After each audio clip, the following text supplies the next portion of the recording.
Whoa, slow down, buddy. What? You can't make the next video? You want me to make it? But...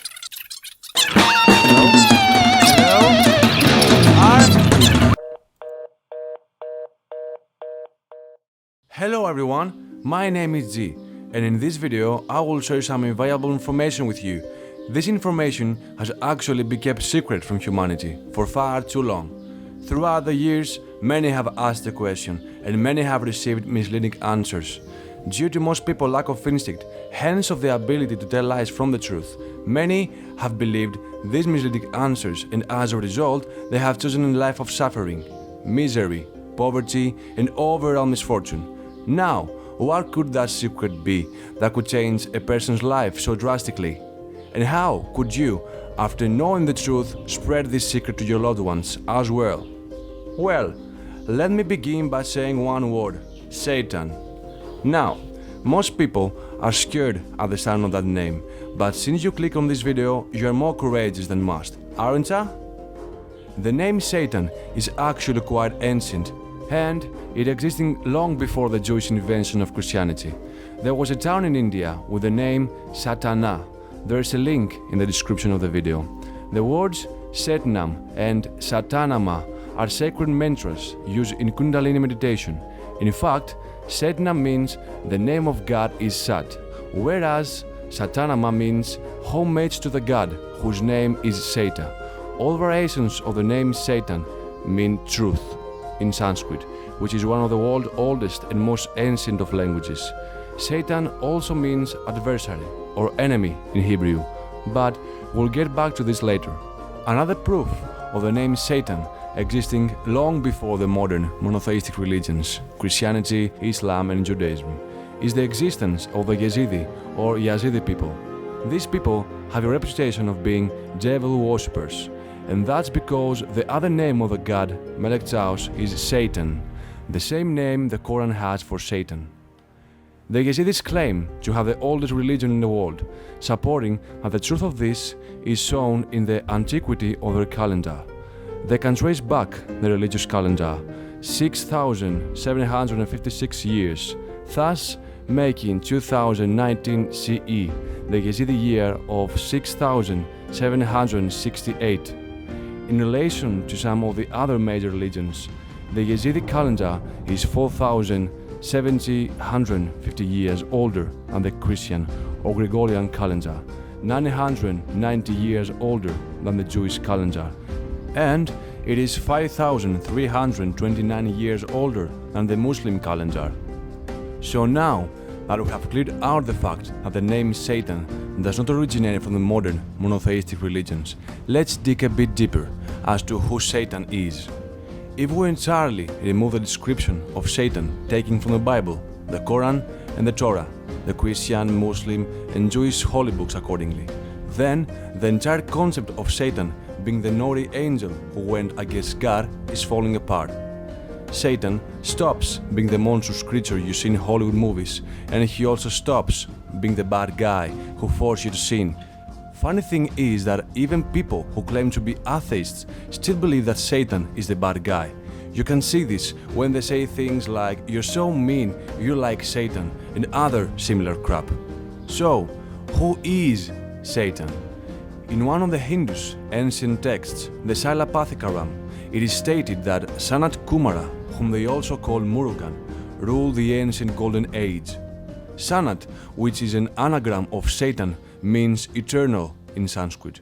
The ancient yogis and ancient records of India and of the Yezidis state that this god is a literal physical being who once was on earth in his physical form, and that he now appears in his etheric form to give instructions to his followers on important subjects, including spiritual instructions of how to finish the process of the high level of yoga and become immortal. In ancient Vedic India, a place that shared the same culture as Egypt, the name Seta is the highest name of God, when the Anusvara is added at the end of that name. By the way, the Anusvara is a diacritic dot used to mark a type of nasal sound in a number of Indic scripts. The word Seta becomes Satan, which also appears as Satana in the East. In Kundalini Yoga, or Serpent Yoga in India, the title of the 5 elements which form the soul is Satanama.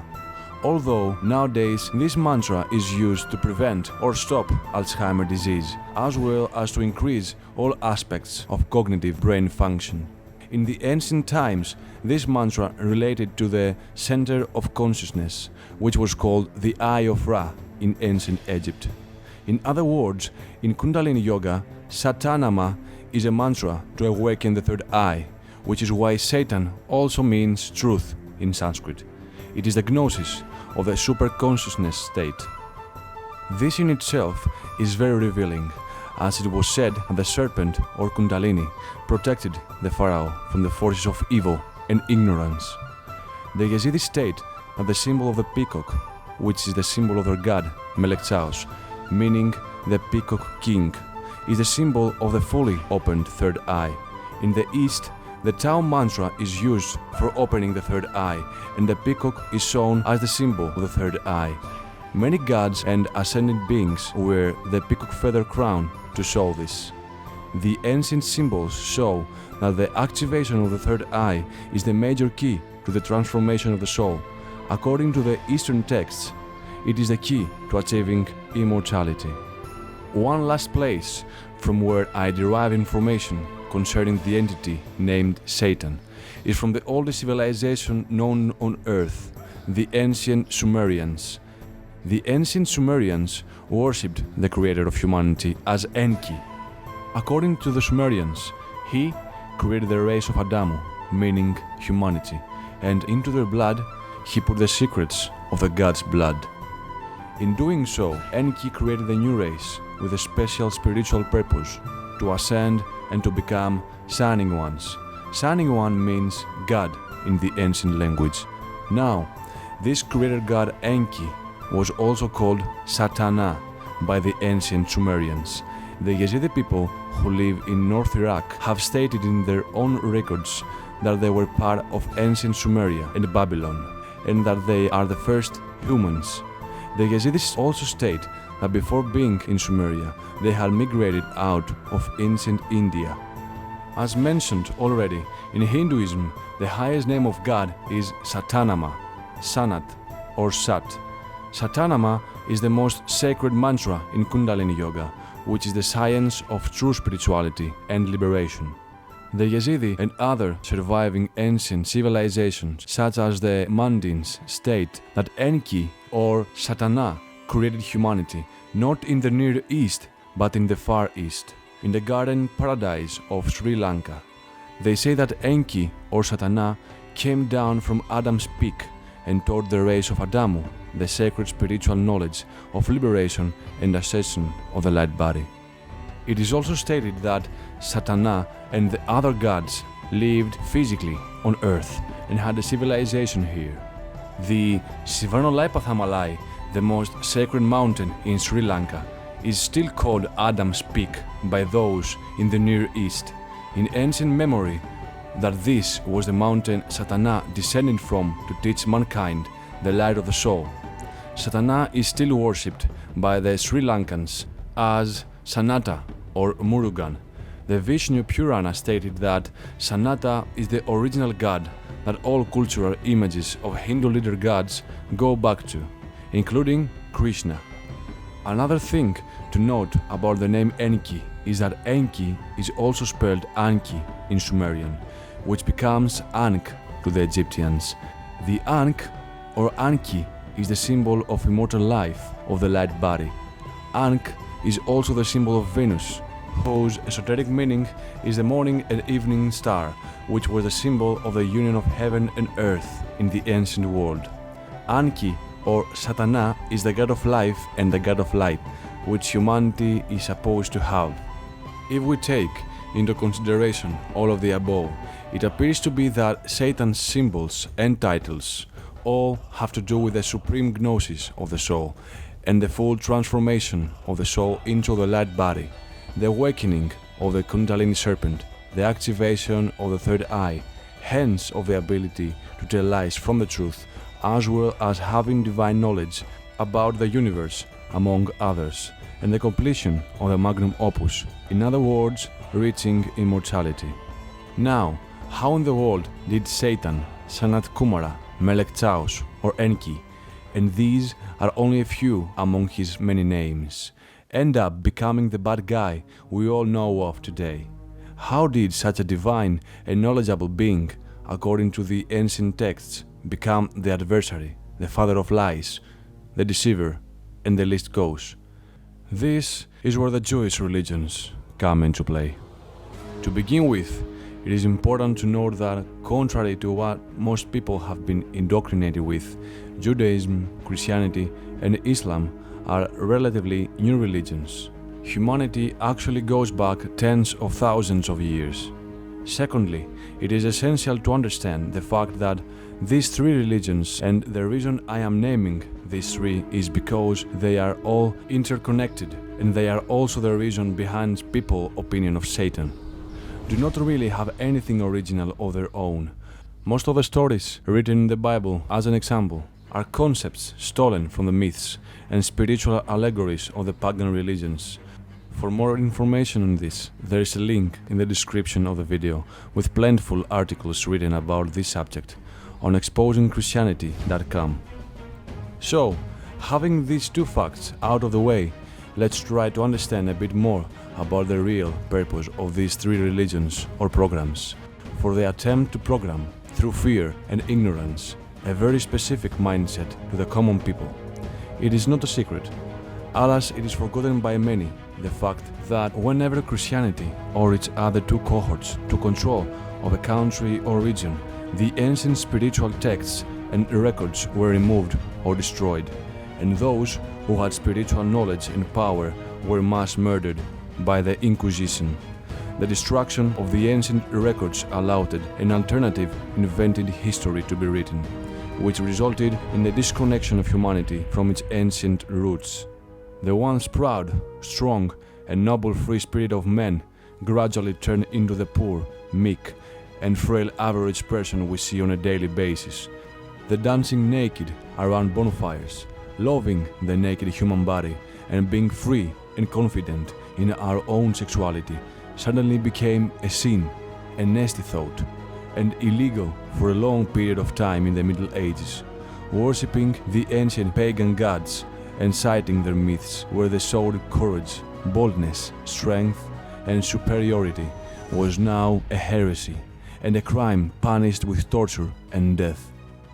A new god was introduced to the mass mind, and that was the Jewish son of a Jewish god, and whose dead body upon the cross would be the new human ideal for the common man. Repent for your sins. Poverty is a virtue. Love your enemies. Satan forced you to sin, and so many more constantly repetitive phrases would echo on a daily basis into the conscious and subconscious mind of men, having a massive effect on humanity as a whole. Without their realization, humans gradually became what they were taught to be, for those who refused and resisted were tortured and murdered. And nowadays humanity of the year 2019, even if they have willingly refused to accept these religions, are still functioning on a subconscious level like their latest ancestors not so long ago. So, is it any wonder that people have this distorted image of Satan in their minds, despite their religious beliefs? I don't think so. In addition, the false image of Satan has been repeatedly reinforced through the use of various media, such as movies, songs, and art, and the terrorization of Christianity and Islam has worked so devastatingly well in our lives that, to this day, the vast majority of people are subconsciously afraid of questioning who Satan is, or to completely deny the existence of the Jewish God. The Christian or Muslim values and ideology have been embedded so strongly in our lives that we constantly use phrases that originated from these beliefs, such as calling snake someone who has deceived us, as snakes are considered a symbol of Satan for Christianity, while in the ancient pagan religions, snakes were protectors and a symbol of spiritual power, or using phrases like my inner demons in order to talk about something that we struggle with, or something negative overall. while in ancient Greece, from where the word demons is originated, demons were actual beings that guided and protected humanity. Now, getting back into the three Jewish religions or programs, I have tried to make it glaringly obvious to you that their creation was no accident and that a hidden purpose is lying somewhere underneath, where most people are afraid to look into.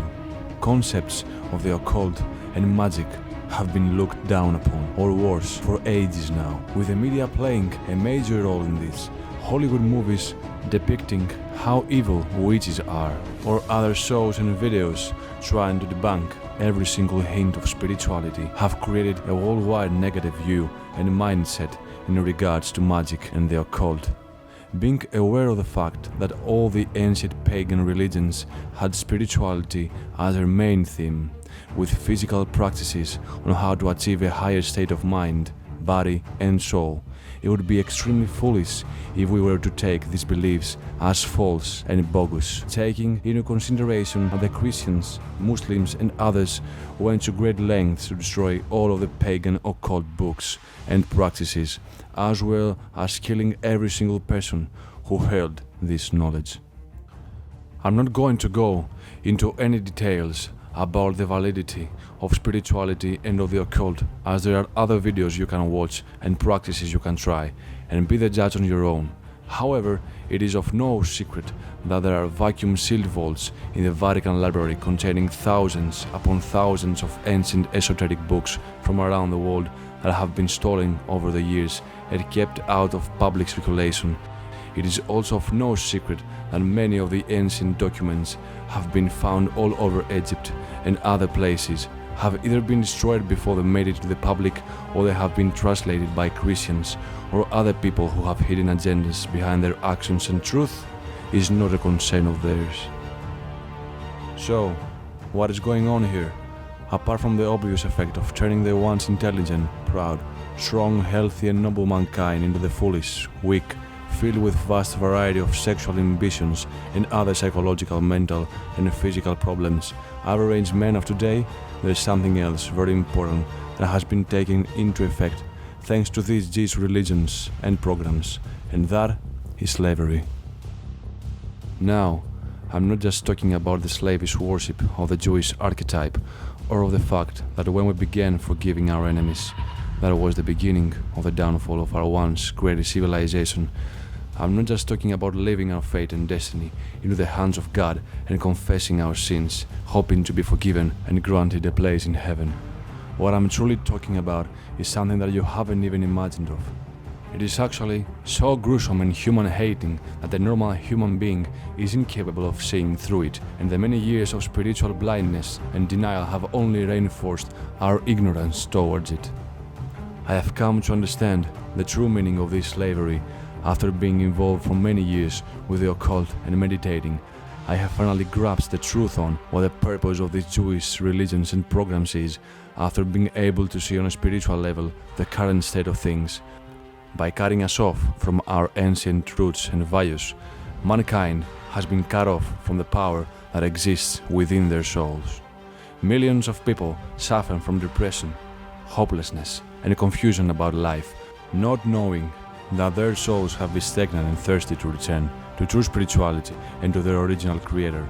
The ability to heal ourselves physically, mentally and spiritually through the use of power meditation, the ability to attract the things or the people that we desire through raising our energies and using affirmations, the ability to see through the lies and deception and the true wickedness of those programs are just a few among the many things that we have been deprived of because of these religions. Satan, or Sanat Kumara, Melek Chaos, or Enki, Siva, or Panas, and all of the other names that humanity throughout the entire globe has given him in the ancient times, is also known as Lucifer, the Lightbringer, for he gives us the knowledge and wisdom that we need in order to become ascended beings filled with light. By denying Satan and all the other gods known as demons, and by denying spirituality and the occult, either out of fear of the Jewish God's punishment or of being ridiculed by others, humanity has been cut off from spirituality as a whole. We are no longer able to communicate with our ancient gods, nor we can heal ourselves throughout the power of our thoughts and souls. Humans no longer have a higher purpose to ascend spiritually and to complete the magnum opus, and their materialistic needs can only fulfill them so far that drugs, alcohol, and other related substances are needed to fill up the emptiness within them, an emptiness that used to be filled with light, honor, and love for our ancient gods and goddesses. As I said earlier, Satan means adversary or enemy in the Hebrew language. That is the language of the Jews. Yet Satan is a very ancient being that was worshipped throughout the entire world before the Jewish religions of Christianity and Islam made their appearance.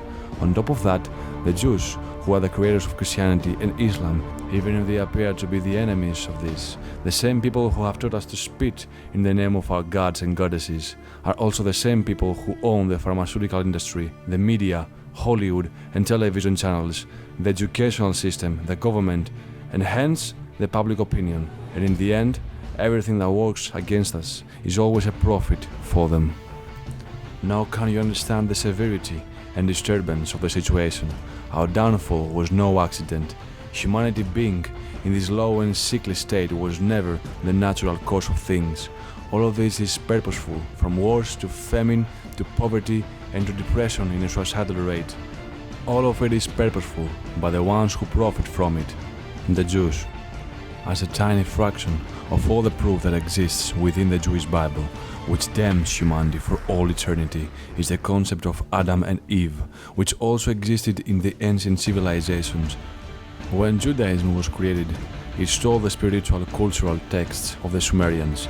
They even stated that Abraham came from Sumeria and corrupted them by putting the lie that humans are cattle slaves of a new god, Yahweh, and that the ultimate sin the humans could reach was that of the light body, true freedom.